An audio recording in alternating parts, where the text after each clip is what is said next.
సంబంధించి ఒక చిన్న ఇబ్బందికరమైన వాతావరణం నడుస్తుంది కొద్ది రోజులుగా. 2002 నుంచి ఈ వెంచర్ స్టార్ట్ అయింది. 2002లో మొదలైనప్పుడు ప్రమోటర్ ఆయన పేరు వేణుగోపాల్ రెడ్డి. ఆయన కొన్ని ప్లాట్లు ఆయన డైరెక్ట్గా రిజిస్టర్ చేయటం, కొన్ని జీపీఏ ఇచ్చి రైతులతోనే రిజిస్టర్ చేయించడం రెండు జరిగాయి.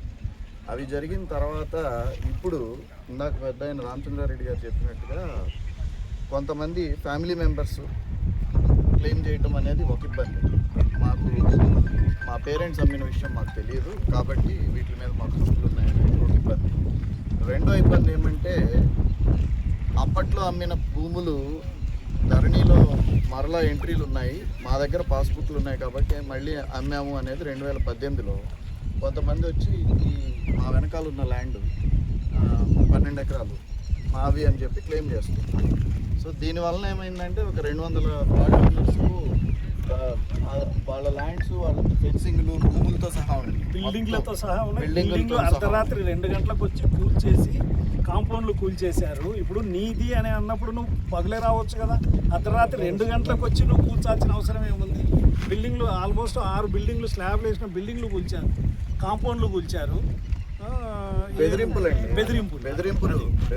ఒకటి ప్రతిరోజు ఇది ఒక యుద్ధ వాతావరణం లాగా ఉన్నది. మేము దీని గురించి అఫీషియల్స్ని కలవటం, రిక్వెస్ట్లు పెట్టడం జరిగింది. దాని వలన ప్రస్తుతానికి స్టేటస్తో ఇద్దరు ఎంటర్ అవ్వద్దు అని చెప్పి ఒక ఆర్డర్ ఇచ్చారు.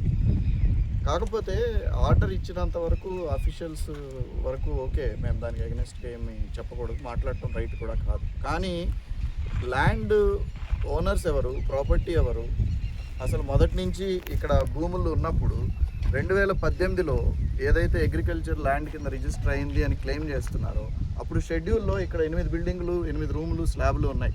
వాటి మెన్షన్ కూడా రిజిస్ట్రేషన్ పత్రంలో ఉండాలి, అవి కనబడవు. బిల్డింగులు ఉన్నాయి. ఈరోజు బిల్డింగ్ని మ్యాచ్ చేయడం కోసం, బిల్డింగులు లేవు అనే విషయాన్ని మ్యాచ్ చేయడం కోసం దాన్ని అర్ధరాత్రి పూట ఒక రోజు నైట్ కూల్ చేసి వెళ్ళిపోవడం జరిగింది. ఇది ఒక ఇష్యూ. రెండు, ఇప్పుడు ఈ డిస్ప్యూటెడ్ ల్యాండ్ ఏదైతే ఉన్నదో దీంట్లో కనీసం 15-20 మందికి ఎల్ఆర్ఎస్లు రీసెంట్గా అంటే 2023-24 తర్వాత అందరికీ ఎల్ఆర్ఎస్లు వచ్చాయి. ఒక్కొక్కరు డెవలప్మెంట్ ఛార్జెస్, అదర్ ఛార్జెస్ అని చెప్పి 1,40,000, 1,18,000 ఒక్కొక్కరికి కట్టిన తర్వాత గవర్నమెంట్కి మేము ఇంత రెవెన్యూ కట్టిన తర్వాత స్టాంపు డ్యూటీ, మేము రెసిడెన్షియల్ ప్లాట్ కింద స్టాంపు డ్యూటీ కట్టిన తర్వాత అగ్రికల్చర్ ల్యాండ్ అని చెప్పి స్టాంపు డ్యూటీ తక్కువ కట్టి అది మాది అని క్లెయిమ్ చేయడం ఎంతవరకు లీగల్గా కరెక్ట్ అనేది అందరూ ఆలోచించాలి. ప్రెస్కి మాకంటే ఎక్కువ తెలుసు ఈ విషయాలన్నీ. మేము డెఫినెట్గా ప్రెస్ని నమ్ముకున్నాం, జనాన్ని నమ్ముకున్నాం, ధర్మాన్ని నమ్ముకున్నాం. మేము 2003లో మేము కొన్నప్పుడు నీవు ఏదైతే అగ్రికల్చర్ ల్యాండ్ అని అంటున్నావో 2003లో మేము బిల్డింగ్లు కట్టాము. అంటే డెవలపర్ ఎవరైతే వేణుగోపాల్ రెడ్డి ఉన్నాడో 50% నేను వేసుకొని కట్టిస్తాను, నాకు సిమెంట్ అవి పెట్టుకోవడానికి ఉపయోగపడుతుంది అని దాదాపు ఒక 10-12 బిల్డింగ్లు కట్టాడు. కట్టినప్పుడు నీ ల్యాండ్ అయినప్పుడు నువ్వు 2003 నుంచి 2018 వరకు ఏం చేసావు? 2018లో నా డాక్యుమెంట్ ఉంది, 2018లో నేను కొన్నాను, ఇవి నా పేపర్స్, ఇది నా భూమి అన్నప్పుడు బిల్డింగ్ అనేది ఒక రోజులో తయారు కాదు. బిల్డింగ్ అనేది పిల్లర్స్ వేయాలి, స్లాబ్ వేయాలి, దానికి వాటర్ కొట్టాలి, ఇదంతా పడితే ఒక 6 నెలల సంవత్సరం ప్రాసెస్. మరి అన్ని రోజులు నువ్వు ఏమీ మాట్లాడకుండా 2003లో కొన్నాము, ఒక 4 ఏళ్ళ తర్వాత వేణుగోపాల్ రెడ్డి గారు ఎవరైతే ఈ వెంచర్ వేశారో ఆయన చనిపోయాడు. ఇప్పుడు ఏమి వీళ్ళకు ఇది లేదు అన్నట్టు 2018 పేపర్స్ సృష్టించుకొని వచ్చి ఇది మాది అని అనడం సబబు కాదు. అది మేమైతే క్లియర్గా ప్రెస్నే నమ్ముకున్నాం. ఇవి అందరికీ రిపోర్ట్లు ఇచ్చాము, అందరికీ చేసాము, అందరినీ కలిసాము, కలవాల్సిన వాళ్ళందరినీ కలిసాము.